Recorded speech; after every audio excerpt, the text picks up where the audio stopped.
வணக்கம் நேர்களே. பார்த்தீங்கன்னா இப்போ அன்றைக்கு சின்ன பிள்ளை கட்டிங் கொண்டு காட்டினா இது தானே, இது முன்பக்கம் இது பின்பக்கம். இப்போ இந்த சட்டை தைச்சிருக்கு பாருங்க, இந்த பாருங்க, இது பின்பக்கம் இது முன்பக்கம். இப்போ இது பார்த்தீங்கன்னா இதுக்கு வந்து ஜாயிண்ட் உள்ள சட்டை, இது ஜாயிண்ட் இருக்குன்னு பாருங்க, இது ஜாயிண்ட் இருக்குது. இது வந்து இதுக்கு வந்து அலங்கார தையல் போட்டிருக்கு. இதுக்கு வந்து சங்கிலி தையலில் தான் இந்த பூ தைச்சிருக்கு. பாருங்கள் எவ்வளோ வடிவாக இருக்குண்டு. இது வந்து பின்பக்கம் ஒரு பேபி ரிப்பன் கட்டியிருக்கு. இப்போ இதில் பார்த்தீங்கன்னா உங்களுக்கு சரிப்பில் நான் காட்ட போகிறேன். இப்போ பாருங்கள், இந்த ஷோல்டர் தைச்சிருக்கிறேன்னோ, இது ஒரு பக்கம் சரிச்சு தைச்சிருக்கிறேன். ஆனால் இப்படி இந்த இடத்துல பாருங்கள் மொத்தமாக இருக்குது. இப்படி தைக்கக்கூடாது, நீங்கள் தைக்கக்குள்ளே இது நான் உங்களுக்கு காட்டுறக்காண்டி தைச்சேன்னா. அடுத்தது வந்து இது தைக்கக்குள்ளே எல்லாமே வந்து பாருங்கள், இது முன்பக்கம் இருக்குது, இது முன்பக்கம் இந்த பின்பக்கம் திரும்பி இருக்குது. இதை வந்து ஒன்றை முன்பக்கம் ஒன்றை பின்பக்கம் திருப்பி தைக்கக்கூடாது. அதே மாதிரி இது ஒன்றை பின்பக்கம் திருப்பிட்டு இதை ஒன்றை முன்பக்கத்துலேயும் திருப்பக்கூடாது. ரெண்டும் ஒரே பக்கம் பாருங்கள், ரெண்டுமே பின்பக்கத்தில் தான் திரும்பி இருக்குது. எப்பயுமே வந்து எந்த வேலை செய்தாலும் ஒரே பக்கத்தில் தான் இருக்கணும்.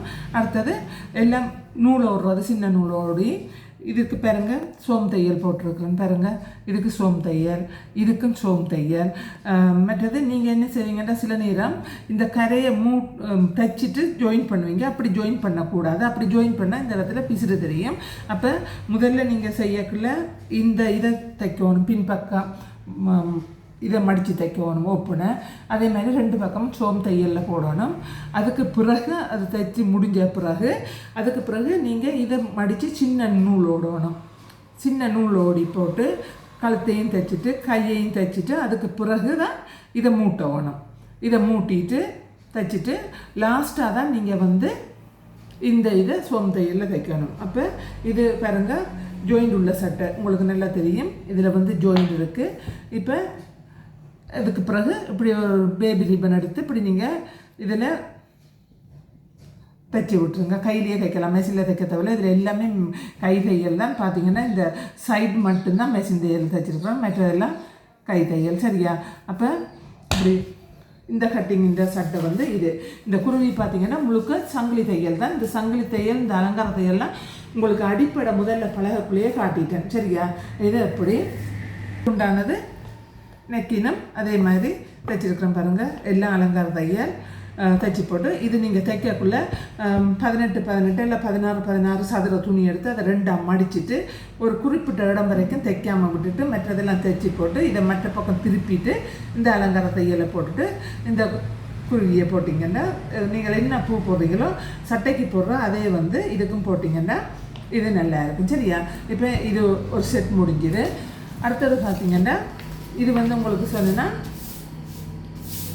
ஜாயிண்ட் இல்லாத சட்டை. சரியா? இப்போ இதில் வந்து இது பின்கழுத்து, இது முன்கழுத்து, இதுதான் கை.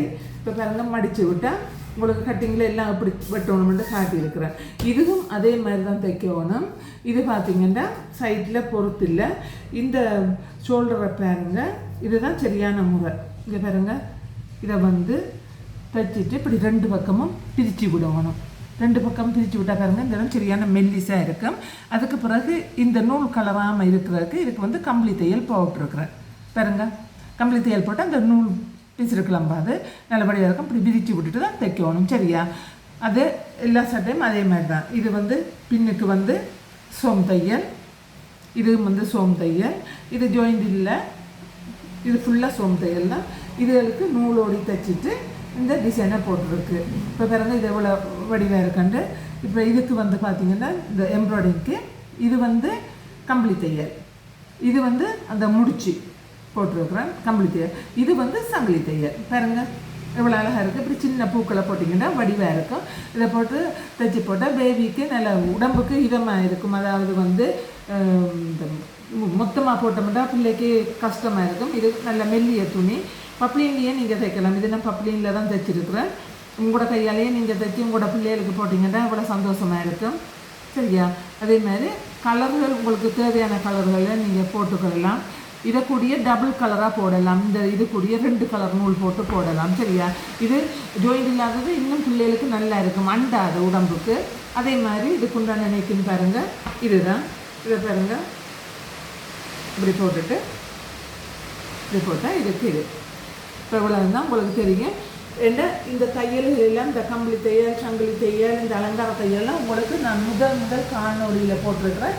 நல்ல வடிவாக அதை பார்த்து முதல்ல பயிற்சி பண்ணுங்க. ஒரே அளவில் தைக்கிற மாதிரி பயிற்சி பண்ணிவிட்டு அதுக்கு பிறகு நீங்கள் தைக்க தொடங்குங்க. உங்களுக்கு பிடிச்சிருந்ததுன்னா சப்ஸ்கிரைப் பண்ணுங்கள், ஷேர் பண்ணுங்கள், கமெண்ட் பண்ணுங்கள். ஓகே, அடுத்த காணொலியில் நம்ம சந்திக்கலாம்.